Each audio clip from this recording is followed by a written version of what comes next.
We are learning Le'ilu Nishmat Rafael ben Yaakov and also Le'ilu Nishmat Avram ben Chaim Yehuda and Yecheskel ben Abraham. And I also have to say that 2 weeks ago, we put in a little, I don't know, commercial, I guess you could call it, inside our classes and inviting, if anybody wants to join to the live Zoom classes are welcome to join by emailing me at rabbizitron@torahanytime.com. And I got to say, I got quite a nice amount of responses for that. And I do want to point out that, again, anybody who wants to join, please email me at rabbizitron@torahanytime.com. We could, assist you on setting you up and how to join and get all the information for the live classes. The benefit, but last time I didn't mention the benefit. What's the benefit of joining the live classes?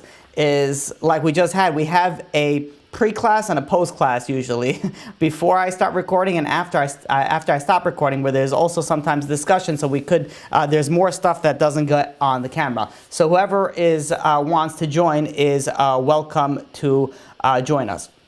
There's another thing that I was thinking today that I'm going to do it right now. I'm going to do it right now. Thank you. I completely forgot about that. There is another thing that I was thinking today. Did you get it up here? You good? Okay, thanks. So there's another thing that while I was, preparing the camera and all the stuff for this class, I was thinking about how much hakarat tov, how much gratitude we have to HaKadosh Baruch Hu for giving us the opportunity to do this. You imagine if coronavirus just hit 10 years ago. This would have not been possible. This was not, the technology was not there. Look how God prepares the refuah before the makah. God gave us a problem, but gave us the opportunity to work around it. It's not only for Torah classes. You look at how businesses are run now. You have all these connections that you have through either Zoom, through Teams, through WebEx. There's all these different companies out there that will allow you to interact through video conference, having meetings.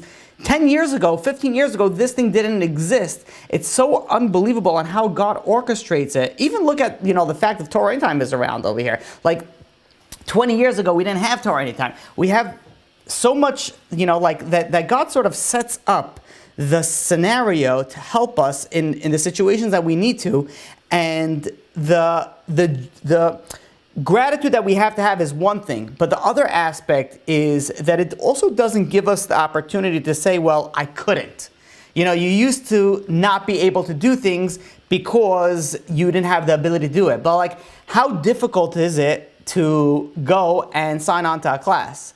How difficult, even live or even not live, if you listen to it, God made it so easy for us that at one point we have the gratitude, but at another point we don't really have that much excuses, unfortunately, to give to God, to say, why are we not learning more Torah? Why are we not growing in our spirituality, even if we're stuck at home, even if we don't have the ability, even if we have to travel up? There's so much opportunity that we have that we really have to, think about it and really capitalize, on it.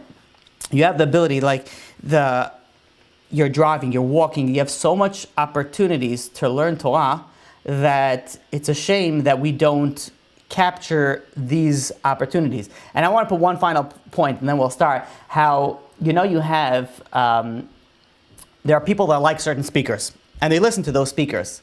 But then there are so many other speakers out there that, you don't really hear, you don't really know, you don't really there could be great speakers out there that you really attach to, but you never just gave them the chance. So when you have time, and let's say you're all up to date on your speaker shows, however you want to call them that, the fact that you are up to date on all your classes, why don't you give other people a chance? Go on Torah Anytime. And I gotta, something that I spoke to them before about, I have to push this more.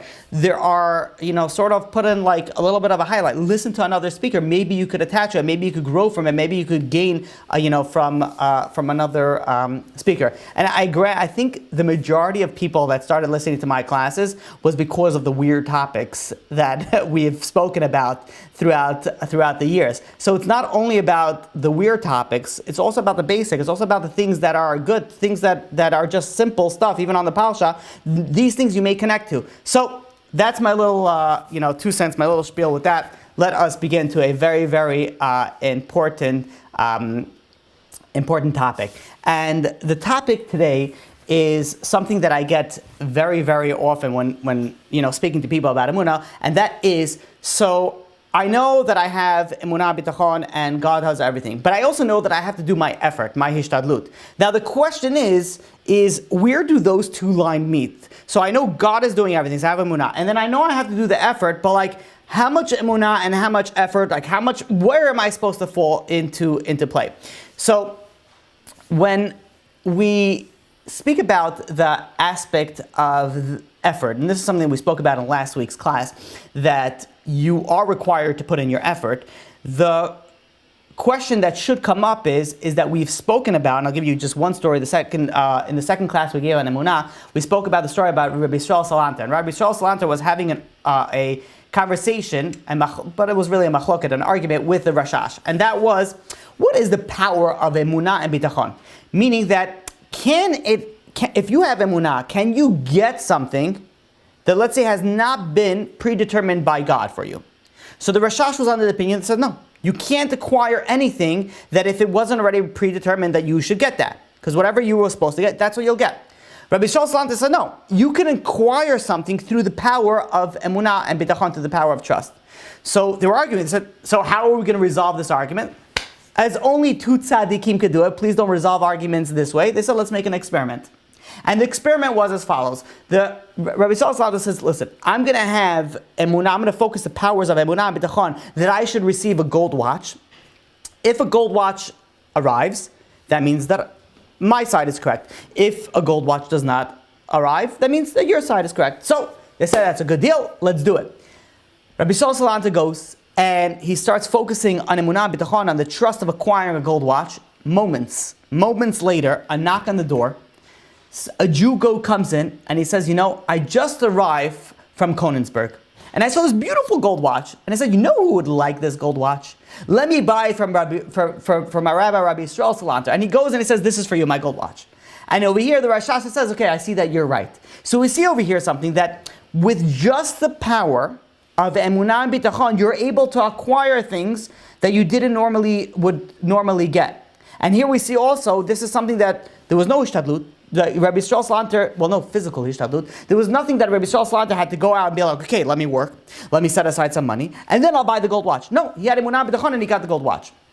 So what we explained last week was there is two types of efforts. There is the physical efforts, and then there is the spiritual efforts. So the physical effort is the fact that you have to work, you have to put aside, but the spiritual efforts, having Emunah, having Bitachon, that also counts for something. So we see over here, Rabbi Yisrael Salanter was able to go and was able to acquire something with putting 100% in the spiritual effort and nothing in the physical effort. But now the $1 million question is like, what about us? What about us, the simple people? How much effort, how much Hishtadlut, how much of our work do we need to put in? So in order to answer this question, we have to answer a different question first, and you have to stay with me a little bit in this class. And with that, we'll be able to go and answer the question that we have. And the question that we have to answer first is that this is also based off the story that we just said. If you have Emunah Bitachon, and what am I saying when you have Emunah Bitachon? You have Emunah that only good things will happen to you. That's your faith, that only good will happen. Everything's for the best, but not only everything's for the best, everything is going to happen to me, is going to happen great. Does that mean that only good things will happen to you, even if you're not worthy of it? Meaning, just by your faith and belief alone, does that give you the power, the opportunity, the ability to be able to go and make sure that your life is only going to happen good things? So, there's two thoughts over here. Machlokas. There's two categories. The Chazon Ish goes and says like this, says in Sefer Emunah Bitachon, that the people who think that having bitachon means that only good things would happen, they're mistaken. Got to wake up to the real life, that doesn't happen like that. That's the Chazon Ish's opinion. But yet the Chavot al-Vavot goes, and he says that when a person places trust in God, that things will only be good for him or her, that is enough to go and make sure that only good things will happen to this person. But then, the Chavot al-Vavot adds an important condition, and that is, this is a very important caveat to this, is that is a person must fulfill his obligation to God. And if he fulfills his obligation to God and does not do any sins, then he could have emunah or she could have emunah and bitachon that only good things will happen to them. Because says the Chavot HaLevavot, how can you go and have faith in God that only good things are going to happen to you when you're not listening to God? When you're going and you're rebelling against God. So we see over here, there's two different thoughts. You have the Chazon Ish who says that just because you believe that only good is going to happen to you, doesn't mean that good is going to happen to you. As opposed to the Chavot HaLevavot says, yeah, if you believe that only good is going to happen to you, yes, only good is going to happen to you. Side point, you have to listen to everything that God says. Let's go on to delve a little bit more onto this of the Chavot HaLevavot. The Vilna Gaon also holds on the aspect that if you have Emunah B'tachon to go, no, Shira, I didn't. I started recording. Thank you. If you go and if you have Emunah and B'tachon that only good things will happen, then only good things will happen. And he gives a source from the Gemara in Brachot, page 68. Hillel is coming home from a journey. And there is a terrible, terrible scream that's coming from the city. Hillel goes and says, I am sure, I am positive, I know for a fact that scream is not coming from my house. Why? The Gemara goes on and says, brings up a verse in Tehillim, in chapter 112, verse 7. It says, Mishmu ra la yira. He will not fear bad news, because he trusts in God.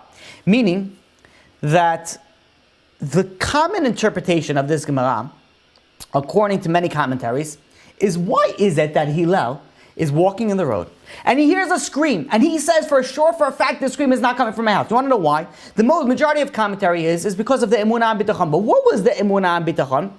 Hillel taught his family to have a high level of Emunah and B'tachon. So what happens is now he hears a scream. He says, it can't be that it's coming from my house. Why not? Because I taught my family a high level of Emunah and B'tachon. So it means that if something bad is happening, it's not from my house. Why? Because my house will not scream. My house would not give the shrieks because they're on a high level. They know that Kol Dan Da'avid Rachman Al. They know that everything that happens because from God and it's all for the best, so they wouldn't scream. So if they're screaming, must be that it's not from my home. But says the Vilna Gaon, he says, no, I'm going to give a different interpretation. He says, you want to know why Hillel was sure that the cry that they made was not from his house? That is because the level of emunah that Hillel had was such a high level that nothing bad will happen. He had not lowered himself to the level of nature. This is how Rabbi Shimshon Pincus goes and explains. He says he has now lowered himself to the level of nature, and therefore, to the level of nature that the way the natural work things, he's above nature. He's in a level that everything is from God and only good things happen. And because of that, he was completely sure that nothing bad will happen to him. Meaning, this is a crazy chidush that you can have emunah, you can have bitachon, and then nothing bad will happen to you. And it says Rabbi Shimshon Pincus something very crazy. Listen to this very carefully. There's so many terrible diseases, disasters, and hardships that come onto us that even the greatest tzaddikim could avoid by perfecting their bitachon. That's how important emunah and bitachon is. Emunah and bitachon is not just about living life smoothly, it's about having a better life. Not because of your mood, because of the things that you get from it. But this, says Rabbi Shimshon Pincus, is not only for tzaddikim, it's not only for righteous people, even for the wicked people. The pasuk in Tehillim, chapter 32, verse 10, it goes on and starts saying that many are the sufferings of the wicked. But how does the pasuk end? V'hapotech ba'Hashem chesed yisavevenu. That someone who has trust in God will be surrounded by loving kindness.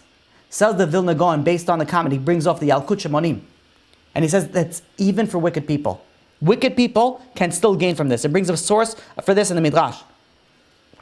There was once a very wealthy man that had a lot of possessions and estates, and he had guards. And one time the guards saw that there was this wanderer walking around through the property. And they go and they capture him and says, who are you? What are you doing over here? And he says, no, you got to let me go. He says, I'm part of the household, the ruler of this area. I'm part of his household. So they decide they're not going to hurt him. They're not going to harm him. But they're going to see if really he is part of the household. The next morning, the owner of the household wakes up and the guards bring him over this wanderer, this guy who was on the property. He says, listen, he's part of your household. Is he really part of your household? So the wealthy guy goes over to him and he says, I never seen you before. Why are you saying that you're part of my, my household? Why are you saying you're part of, my family? And this wanderer, this poor man goes and says, listen, really, I'm not part of your household. But please, because I relied on you And if I didn't rely on you, they would have beaten me. So because I relied on you, please let me go. So the wealthy man, this ruler, said, he says, because you relied on me, I will let you go. That's the Midrash. The Midrash shows over here something, that someone who relies on God, that's the mashal, will be saved even if they deserve punishment, because God protects people that rely on Him. There's another source for this in Bava Metzia, page 85a, that there was once a calf that was on the way to the slaughterhouse. And while it was on the way to the slaughterhouse, it passed by Rabbi Yehuda Nasi. And I don't know how you know this, but the calf knew that he was on the way to be slaughtered. So he ran over to Rabbi Yehuda Nasi, sort of with pleading eyes, like, please save me. Obviously he couldn't say anything, but just, he wanted to be saved. So Rabbi Yehuda Nasi goes and he sends the calf to the slaughterhouse. And he says, this is what you are created for. You are created to what? That you should you live on an animal plane. Now you're going to go and be shachted, you're going to be slaughtered. Then you're going to be eaten by humans who make a bacha, uses the power for spirituality, and hence you're going to be elevated from an animal plane to a human plane. And this is the purpose that you are put in this world, to benefit the human population. The Gemara goes on and says, because Rabbi Yehuda Nasi, sort of went in this unsympathetic manner, for 13 years, he suffered a very, very painful ailment. And then 13 years go by, and his maid was trying to sweep away these like little rodents. And Rabbi Yehuda Nasi says, wait, have mercy on God's creations. And because of that, then all of a sudden, the ailment went away. His suffering for 13 years went away. And that's the story of the Gemara.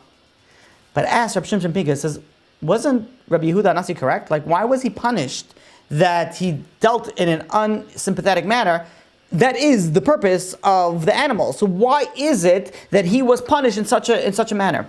So the Sefer HaBotach goes on. I'm sorry. This is Rabbi Yitzchak Drak brings this down, not Rabbi Shimshon Pinkus. And Rabbi Yitzchak Drak goes and brings down the Sefer HaBotach, and he says that even if he was right, that the calf was supposed to be slaughtered. However, if someone is counting on you for protection, you cannot let it down. When others are depending on you for assistance, you have to go and bestow pity on these people. And if this message holds true for between human beings, then all the more so between us and God.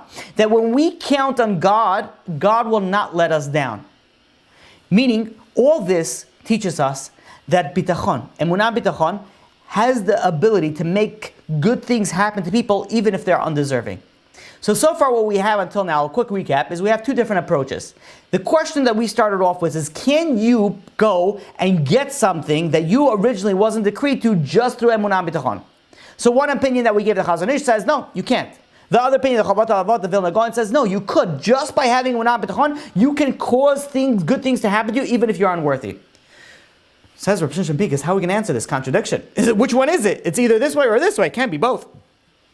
So says Rabbi Shimshon Pinkus, and this is going to be the key to figuring out how much emunah bitachon you need to have. Rabbi Shimshon Pinkus says these two scenarios, these two opinions do not contradict each other. Rather, they're speaking about different levels. And really, both a righteous person and a wicked person can rely on God, and indeed they will be saved. Bitachon is for everybody, regardless of your level. But what's the difference? The difference of how much emunah and bitachon you need to have. So you have a tzaddik, a righteous person. When a righteous person, he only needs or she only needs the basic level of emunah and bitachon. They don't, why? Because they don't have this backpack of sins that are threatening them.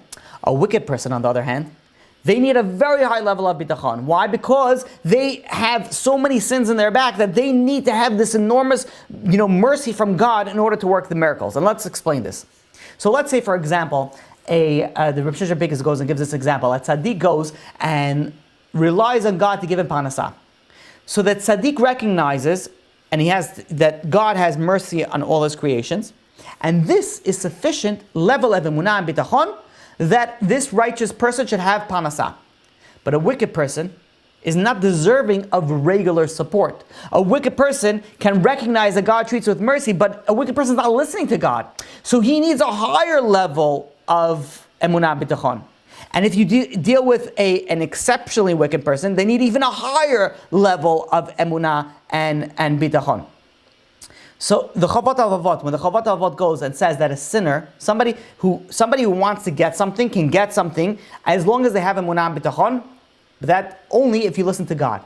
If you don't listen to God, you can't put yourself in that category. Says Reb Shimshon Pincus, what is the Chavot HaLevavot speaking about over here? This is talking about that on a regular level, a standard level of Emunah B'tachon. But if this sinner, who still doesn't listen, has a high level of Emunah B'tachon, then as Chazal says, V'habotech b'Hashem chesed yisod avenu, someone that has, trust in God, kindness will surround them, even a wicked person. Meaning over here that, let's try to understand this very clearly. You have a righteous person. A righteous person is enough for them to have a little bit of Emunah B'tachon, because they're righteous, they don't have a lot of sins in the back. That will get them what they want. But a wicked person, they could still get what they want, but they need a tremendous amount of Emunah B'tachon. So meaning the Chavot HaLevavot, let's explain it again, so make sure that it's very clear. The Chavot HaLevavot goes and says that if you have Emunah B'tachon, you get whatever you want. But unless you don't listen to God. What is this referring to, says Reb Shimshon Pincus? Standard level of Emunah.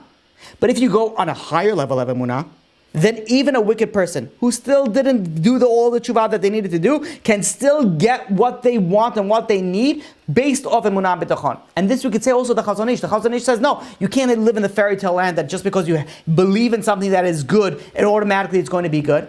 That's talking about when you have a general level of Emunah B'tachon. But if you put yourself on a very, very high level, even the Chazon Ish would say that could go and bring you to a level that could get you anything that you want. It all depends on the level and the amount of Emunah and B'tachon that you have. You guys understand? You following me so far? Kind of. Good. Okay, good. See some nodding heads. Okay. So now, let's bring some proofs to this. So, the famous story of King Menashe, of Yehuda. He was notoriously an evil person. And the king of Ashur captured him. And they put him in this copper pot, and they lit a fire underneath it. Now, needless to say, you don't want to be in that situation. It's excruciating pain. To put it slowly, basically you're being cooked and roasted alive. Menashe was a wicked man. A wicked king. He went and he served all the idols. So what he did was, when he was in this danger, he started calling out to all his idols, please help me. And he went from one idol to another idol, and nothing happened. Finally, he goes and he says, you know what? I will call up to God. I'll call out to Hashem. And if he saves me, then good. But if not, says Menashe, is the same as others. And the ministering angels, the Malachei Hashas, goes and says they started closing all the doors. They don't want to let the Menashe's prayers come up. He's a person that set up an avodah zarah, an idol worship, in the Bet HaMikdash. So God goes and says, wait a minute, if I need to accept his tshuva, I need to accept his prayer. Why? Because if I don't accept his tshuva, then I'm closing the door on all the Baalei Tshuva, all the people that want to do tshuva in the future. Says Reb Shimshon Pincus, let's try to explain over this. Let's try to understand over this. What's going on over here? That was a story, and God actually saved him. Now, Menashe claimed that if God doesn't answer him, then he must be like all others. Are you like? How is that even like? Are you serious? Like, how is that even on the same plane? He spent his entire life not listening to God. Not only was he not listening to God, he was going against God. He was worshiping idols. He went and he persecuted and slaughtered all the righteous people. The prophets. The streets of Jerusalem was filled with blood from the killing that he did. He put avodah zarah in the Bet HaMikdash. He despised the very thought of tshuva. Even when he turns to God, he's not humbled. He's like, okay, are you going to listen to me? If not, you're just the same as everybody else. And that's like a chutzpah level. So why should God save him? Why is God says, no, I'm going to close the doors on all the other Baal, rather I should save him? Why? Like, he literally went against you, and he's not even coming to you to like in a full, sincere way. So, Reb Shimshon Pincus goes and it says that really Menashe is making a very important point. That if God is infinitely great, and God is infinitely merciful, that means that God could do anything. And if he doesn't save me, says Menashe, then that means that I have stepped beyond the limits of God's mercy. And meaning that he doesn't save wicked people as me. So what makes him different? Makes him different that he has a limit to where his mercy is. So God goes and God agrees to Menashe's claim. He says, you're right, because there's no limit to God's mercy. The very nature of tshuva depends on the unlimited mercy. Says Reb Shimshon Pincus, this story is such an illustration of the type of the bitachon that we're dealing with right now over here. You have over here the wicked King Menashe. He recognizes that God's power of mercy is awesome and infinite. Despite all the sins, despite the level that he's on, God will still do a miracle to save him. And in fact, the Nesivos Shalom goes and says that one who does not believe that God dwells even among the wicked people is considered not because. It's considered a heretic. Because there's an eternal connection between God and Klal Yisrael. The level, it doesn't matter how far you're fallen. People think, you know what, I can't, like I just did this crazy sin. I'm going to have Emunah b'tachon that everything should be fast, everything should be good. Someone did a crazy sin and now he's nervous or she's nervous that they're going to get a certain disease based on that sin. So they're going to be like, well, I'm going to have now Emunah b'tachon because of that. I just did the worst thing possible. Says Rabbi Shishbikis tells us that it doesn't matter how far and how low you're fallen. The power of Emunah b'tachon has the power to achieve tremendous greatness. The only difference is that you have to really up the level of your Emunah b'tachon. To tell you just a little bit about the power that you have in Emunah b'tachon, the Ramban in Sefer Emunah v'Bitachon goes and says the effects of bitachon are not necessarily inherent to one's worthiness. It doesn't matter on your level. It's not how high you are on a spiritual plane, but it's the level of bitachon that you have. And that's why the Pasuk in Tehillim, in chapter 37, verse 3, tells us that B'tach b'Hashem v'aseh tov. First it says, trust in God and then do good. Meaning that the trust in God comes first. That if you trust in God, you already will have good. And then it says v'aseh tov, then it says you should do good. Why does it say you should do good at the end of the Pasuk? It should say do good and then trust in God and God will follow you. Right? Imagine you have a friend. So if you want things to go work well, you want to ask your friend for a favor, first you be nice to your friend, and then you ask the friend for the favor. Not that you ask for the friend for the favor, and then you decide to be nice afterwards.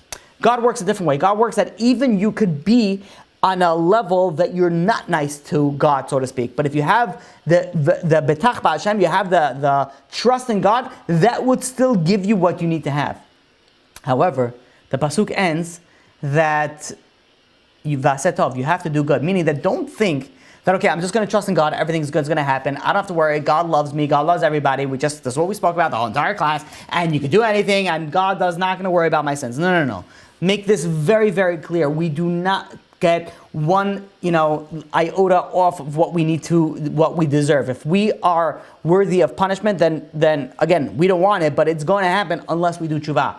We have to go and do tshuva. Don't think that, everything's good is going to happen, I'm not going to get punished. No, in fact, the Gemara in Bava Kama, page 50a, says that someone who says that God is a vatran, God overlooks things, his life will be overlooked. A very, very, serious wording of the Gemara over there. So, meaning that we have over here something that's very important. A concept that we have the ability to achieve anything that we want in our life with Emunah b'tachon, and it depends on our level, on how much Emunah b'tachon we need to have for that. The Pasuk in Tehillim goes, I hope you guys are still with me. We're going to get a little bit more complex and then we're going to get a little bit lighter. The Pasuk in Tehillim, chapter 118, verse 8. It says, Tov lachsos b'Hashem mi betuach ba'adam.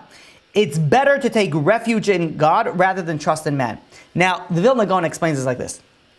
There is two terminologies we just said in this pasuk. There's lachsos, this is the terminology of taking refuge, and then there's liftoach, which is like bitachon, it's trusting. So these are two different levels, says the Vilna Gaon, of bitachon. You have a righteous person. This righteous person is called trusting. He trusts God. He has bitachon in God. Why? Because God promised that good things will happen to a tzaddik. Nevertheless, the good that God promised is still considered a chesed, a kindness. Meaning that God doesn't owe a righteous person good things. So therefore, a righteous person still has to trust in God, still has to have the emunah and bitachon. And if this righteous person fails to trust in God and relies on their own effort, then he doesn't receive God's kindness. However, a wicked person is the other terminology in this pasuk, and that is not the trust, but rather the taking the refuge, the lachsot. This is the taking of the refuge, meaning that if you go and you kick a tree, and you hurt the tree, and then you sit under the tree for shade, the tree is not going to be like, well, you hurt me, I'm not going to give you shade. No, the tree is going to give you shade. Why? Because that's the nature of the tree. So even it doesn't matter what happened. If you go in the shade of the tree, you will be sheltered from the tree. So that's sort of taking refuge in the tree. This is how it works with God, that even if you sinned, you don't have the ability to trust that everything good will happen because you didn't listen. But if you take refuge as a different type of trust, then you will be sheltered by God.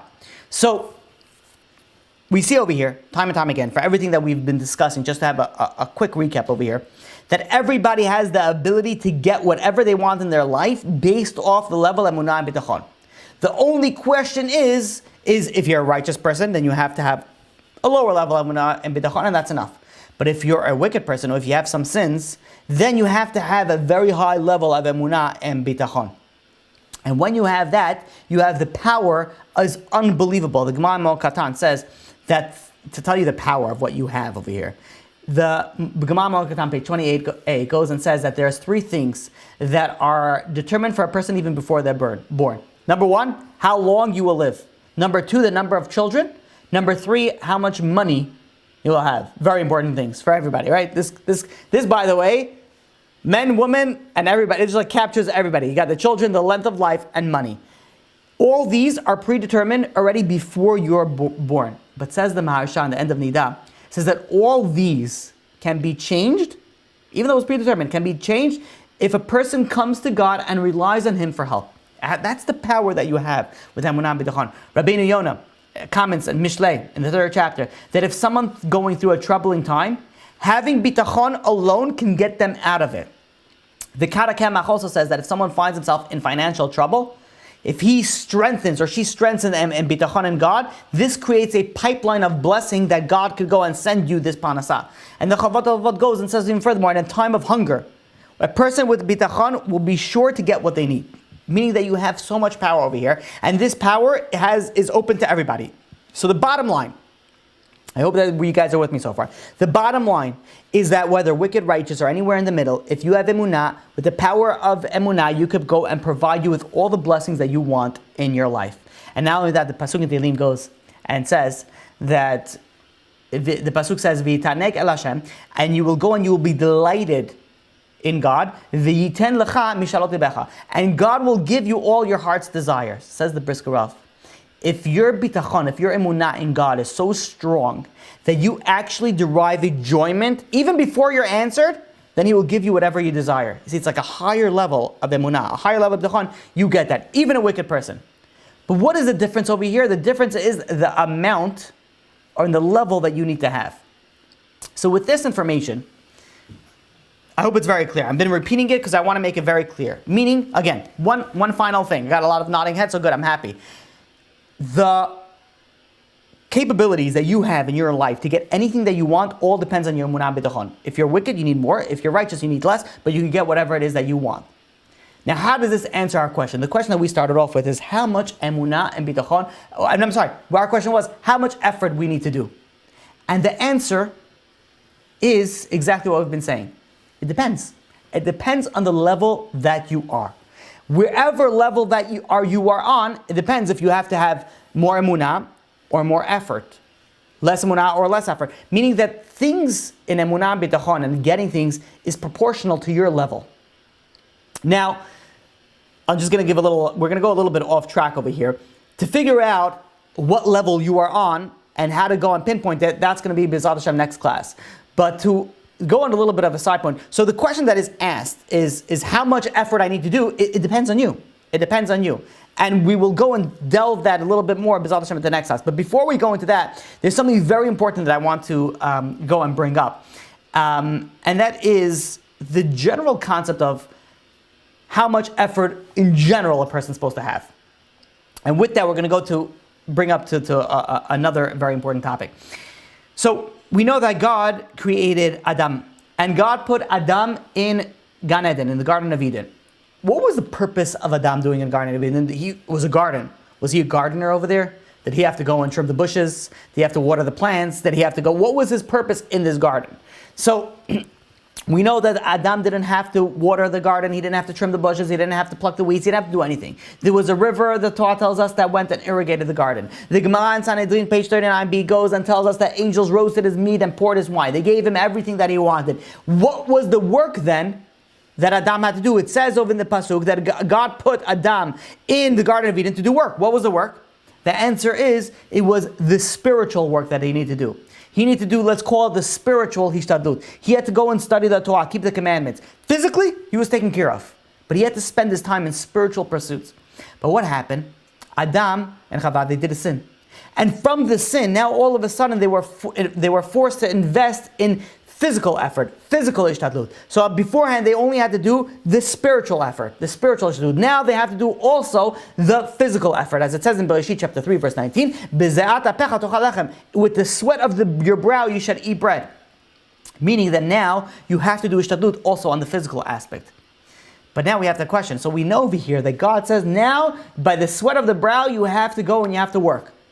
But how much? How much work? Until you sweat on your brow? Like, well, how much work do you need to do? The Torah never actually prescribes any measure of how much work needs to be done. So it says Rav Moshe Chaim Lazada, the Ramchal, in Mesilat Yesharim, in the 11th chapter, you know how much effort, how much work you need to do? As little as possible. A person's livelihood, says the Ramchal, based off the Gemara in Be'ad, chapter, page 16a.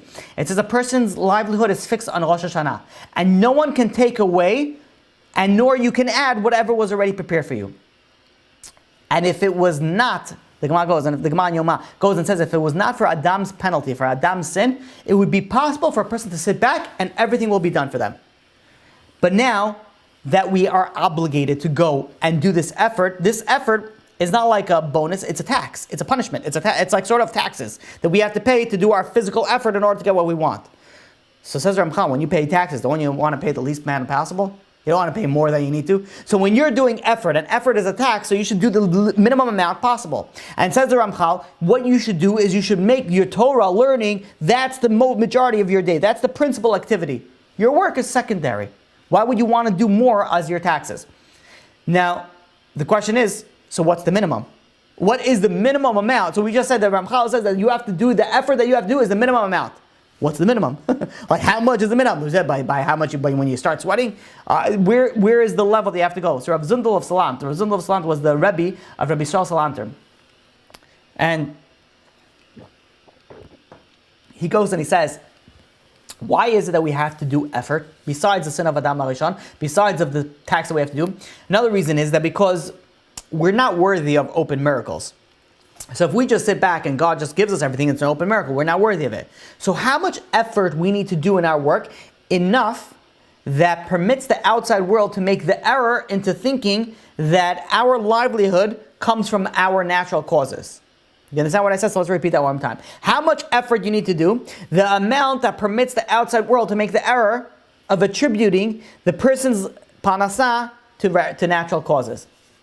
Now, the way that God works is God works in a way that He hides miracles through nature. That even before the splitting of the sea, the pasuk in Shemot chapter 14 verse 21 tells us that there was a big wind that blew. Why? To make people think that it was a natural cause that the sea split. So the way that God works is that it doesn't work through miracles. God sort of hides the miracles into nature. So the amount of effort we need to put is the amount that it appears to be a natural process. And Rav Zundel Zlan would say for his part would be enough to buy like a lottery ticket.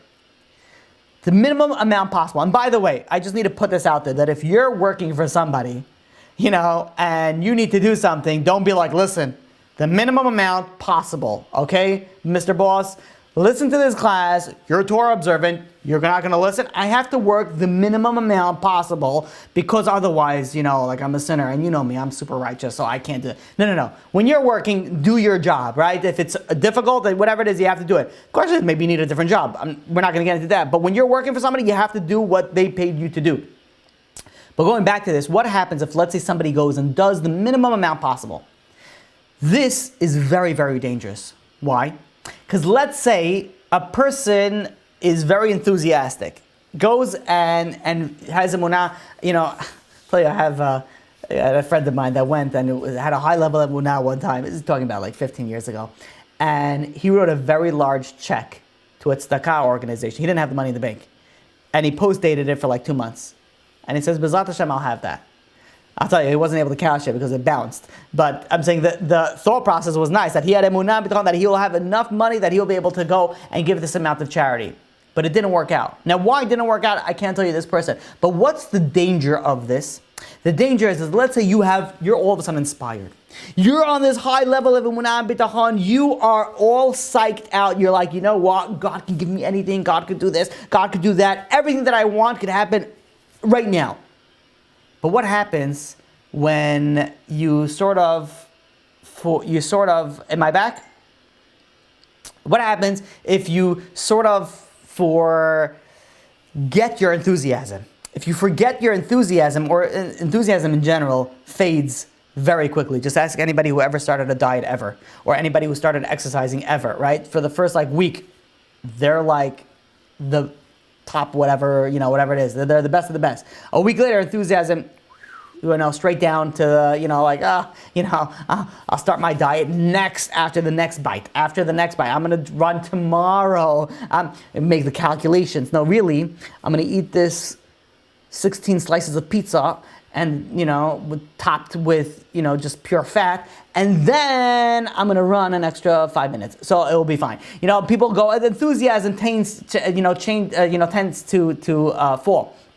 What happens when your enthusiasm falls? When you have this high level of Emunah B'tachon, then all of a sudden, the regret starts creeping in. Be like, you know what? Why did I have such a high level of Emunah? Maybe I needed to do Hishtadlut. What happens is if you have a high level of Emunah B'tachon that you're supposed to make a certain amount of money, that you're supposed to get married by a certain time, and it didn't happen, then you're going to start regretting your actions, that you didn't do enough Hishtadlut. Maybe you need to do more.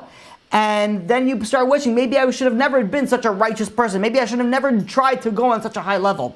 This attitude can cause us very, very grave consequences. And this could cause us to forfeit all our spiritual levels and efforts. So what do we need to do? We have to be real with ourselves. We have to know our degree, which is consistent with our level of Emunah and Bitachon. And with that, we have to figure out how much Emunah, how much effort do we have to do. Does that make sense? You guys are with me so far? It all depends on your level, on where you're holding.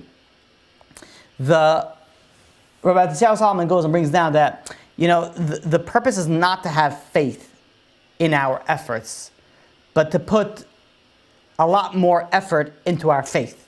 At the end of the day, it's all comes from God. Everything that you have comes from God. Regardless of where your level of faith is and where you're holding, everything comes from God. But where the problem when you're dealing with Hishtadlut and how much effort, this is a very, very slippery path, very, very dangerous when somebody goes and starts what we call reading signs. They start making signs for God and understanding what God says. And I'll give you an example. Let's say two people are dating and everything's going great.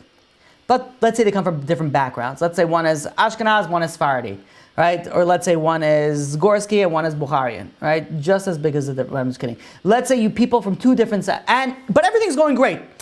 They're on the right hashkafa level. They have, the right thoughts. Everything is on par. But then the parents start finding out. I shouldn't have said the parents. I didn't mean to say the parents. Other people, right? Scratch that. Make believe I didn't say that. Other people start getting involved and be like, wait a minute. You're dating somebody not part of our community? You're going to have different things. And they start causing problems. In the shidduch, scenario, be like, oh, why are you dating this person? This person's not a match. They're not going to be able to understand us when we speak in our language. They're not going to know. How are we going to know what we're talking about? And they start causing friction. And you start thinking, be like, you know what? Why is God sending me these signs? Must be that this person is not for me. We are not on a level to go and start reading signs. Don't start thinking that, let's say you're on a shidduch scenario and there's some difficulties that arise. Don't start thinking, you know what, this must be a sign from God that we're not supposed to go and get married. No. Don't decide what's a sign and what's not. You speak to your rabbi. Yeah, maybe some things are like red flags. Red flags are different than signs. Maybe some things are things that you should, break it off. But don't decide on yourself what the signs are. There's a story that we mentioned before. There was a big adult who was officiating a wedding. It was Misada Kedushim of a wedding. And the way that it goes is that, the husband, the Chatan, goes and takes a ring. The woman takes out a finger, and the Chatan goes and says, and they put the ring on the finger. The Chatan goes, says the words that he needed to say, and he was very nervous. He was sweating a lot. It was, it was he was getting married to, somebody very, very nervous, and the sweat made the ring a little bit slippery, and the ring dropped down. And can you imagine, he's about to marry this girl, and all of a sudden the ring falls off.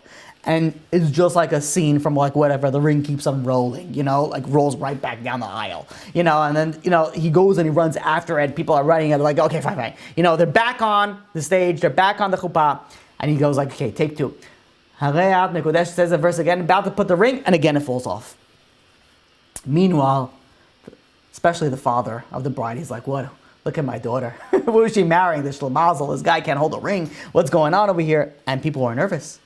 The father was like, listen, he goes over to the rabbi, he says, maybe this is a sign from God that they're not meant to be. I'm like, 2 times the ring falls off. I'm like, can you get clearer than that?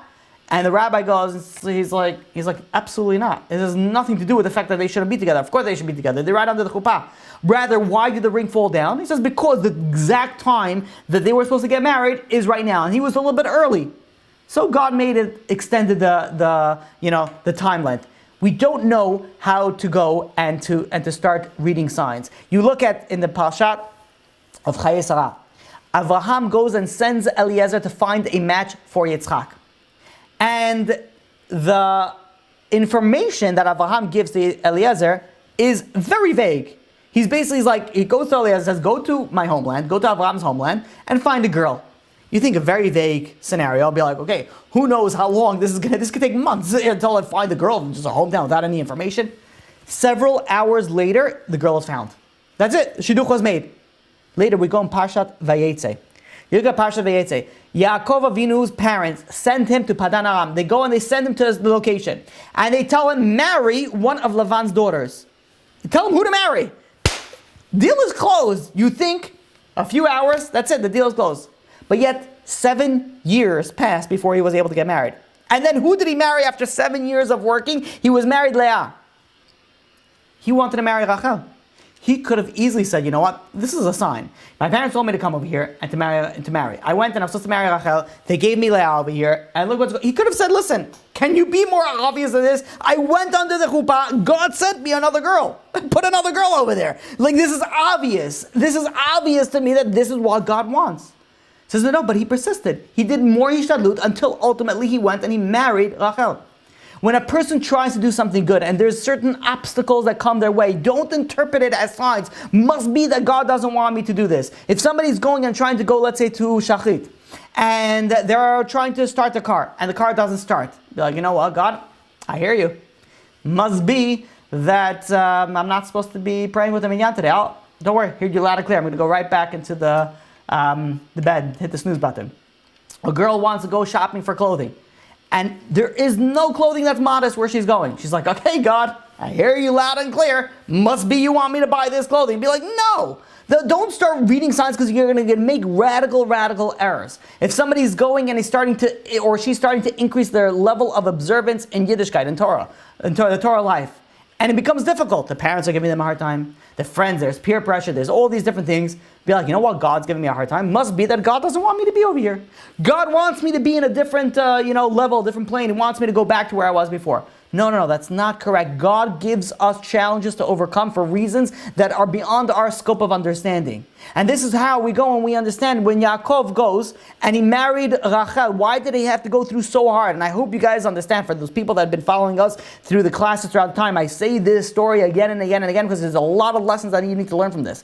Why was it so hard for Yaakov to marry Rachel? Why did Rachel have to go and give off the signs? And first was Leah, and then Rachel, and she had to give the signs to her sister. She doesn't get embarrassed. And the answer is there's all a reason for it.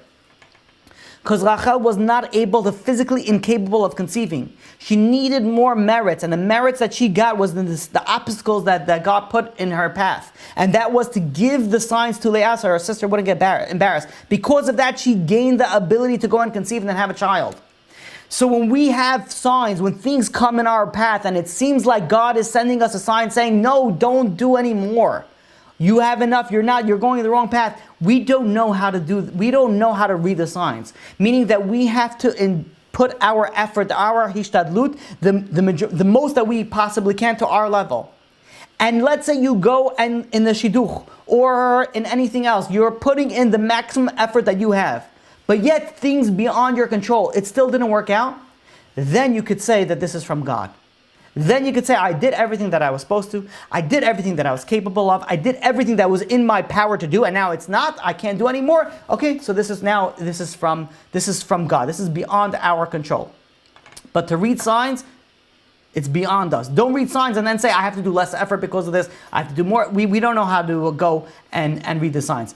And I gotta say, especially when dealing with dating and shidduchim, please don't make signs. Don't go and start saying, you know what? If he opens the door for me, then it must be this. If he's going to go and he's going to give a 20% tip, then I'll know. Don't make signs, all right? Not only are we not level to test God, don't test your future husband, all right? The eggs are made signs. The what? To the well. That's something else. That, first of all, when you are working for Avraham Avinu, then you could go and you could give signs. And I'm not saying that you don't have the ability. There are many righteous people that did give signs. On our level, we don't do signs. We don't go and we don't say that, oh, the girl that will go and will feed my camels, that's the girl I'm going to marry. First of all, why do you have camels now, right? But if you are, right, a type of, don't go and be like, you know what, let me go hang out by the well. That's where all my ancestors go. You might get married. The girl might have a beard also. But whatever it is, like, don't go and put yourself on a level. So yes, there are certain levels where you do have the ability to go and put these certain signs. But in our level, we don't have the ability to go and put signs. But one thing we do know is that no matter our effort, no matter how much, where we're holding and how much we put, at the end of the day, it's all coming from God. There was once a yeshiva that was on the verge of bankruptcy, and they needed to raise $100,000 in a space of 6 months. And the director of the yeshiva, the Rosh Yeshiva, the rabbi of the yeshiva, was only able to raise 40 grand. And there was 5 weeks left, the remaining of the 6 month term, and he didn't have the funds. He called everybody. He had one other wealthy supporter that he wanted to go and try to ask for a donation. So he made an appointment to meet with this person at this person's office. And he's driving to the office, and as he's driving to the office, he needs to use the restroom. So he looks for a place to pull over. He pulls off at an exit, and he stops by. He's trying to look for something to go, and he notices there is a Jewish cemetery, the Bnei Zion cemetery. And he says, you know what, let me go in there to use the restroom. He goes into this, weird, out of the Hicksville, the cemetery, and as he walks in, he realizes there's actually a funeral going on. So he goes to use the restroom, and he's already there. He feels like, you know what? Let me at least pay respects to whoever it is that's funeral is going on over there. He goes into the funeral, few people, very small crowd, and he sits over there 5-10 minutes, and then he pays his respect, and he leaves. As he leaves, there's a guy standing by the door and be like, you got to sign the book. He's like, what book? He's like, there's attendance roster, who was here? You got to sign it. And he's like, listen, I don't know the guy. I just came here for the bathroom. I was paying my respect. I got to go have a meeting with a wealthy donor. And he's like, I got to run. And the guy says, listen, I just work here. You got to sign that. You were here. You came out of the room. Sign the book. And the guy's like, I need to. He's like, just sign the book. You could have been out already. So he goes, fine. He goes, he signs the books, and he signs his name, his address, his phone number, and everything, whatever, and he leaves. He goes over to this wealthy donor. He leaves out, after all that, he leaves out with a $1,000 check. And over the next few weeks, the time is getting out, he was able to scrape by another $20,000. There's about a week left to when the payment is due, otherwise they're going bankrupt. And all of a sudden, he gets a check in the mail for $50,000. He's like, well, what's going on over here? He calls up, and it turns out that the funeral that he went to at Bnei Zion Cemetery was a funeral of a very, very wealthy old man. And this old man didn't have a lot of, friends. And he went and he said that whoever comes to his funeral, he is going to go and divide equally his estate among whoever joined the funeral. Right? Just by the way, maybe you should start going to more funerals. Start signing up your name over there. And you came to the funeral, so you got the, $50,000. What is the lesson that we learn from here? Is that we do our Hishtadlut. This rabbi went and he did his effort. His effort was he called his donor. He went and he traveled all the way to this donor's house, and he went to the office, and he went and he asked whatever he could. And what happened? He got $1,000 from it. He got nothing that it was able to cover his cost. But then he happened to do something on the way, which, by the way, was the way of the Torah, the way the things that you're supposed to do. He followed the Torah. He went to a funeral. He wanted to pay the respect, do go above and beyond. He went and he followed God. And what happened from that? The Hishtadlut, the effort that he did, ended up bringing his result of what he needed, but not through the path that he went through. Why? Because no matter what we do in our life, no matter how much effort we have in our life, the actual effort does not bring us the results.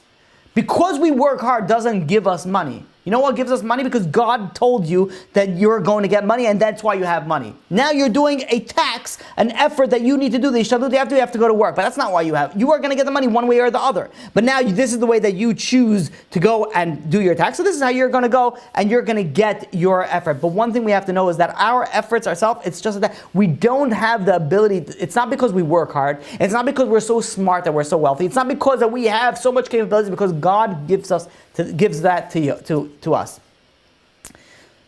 But also another important lesson, I'm going to finish off, that so important from this story that you think that you do for other people.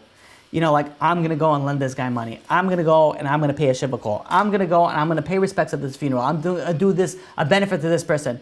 You don't realize that really, no matter what good you're doing in this world, when you're doing for other people, you're really doing for yourself. The effort that we put in, regardless of how we put it in, is all coming from God. But the final say of what we're going to get something, it doesn't really depend on the amount of your effort. And in fact, the Beis Halevi, Halevi Soloveitchik, goes and says that the more bitachon that you put into something, the less effort you will need to put in, and the more successful you will be. The question, the $1 million question, is, where does that line lie for me? Where am I supposed to be? How much emunah and how much effort do I need to have? So now we've learned that the emunah and bitachon, it's proportional to your level.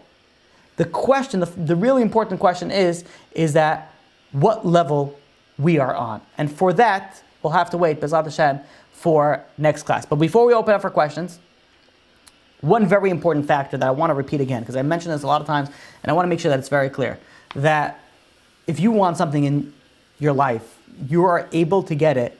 It depends on two things in the spiritual realm. It depends on your level of spirituality, and then it depends on the level of your emunah. Meaning that if you are in a very high level of spirituality, if you have a little bit of emunah and bitachon, you'll get it. But if you're in a low level of spirituality, you could get still whatever it is that you want if you increase your level of emunah and bitachon.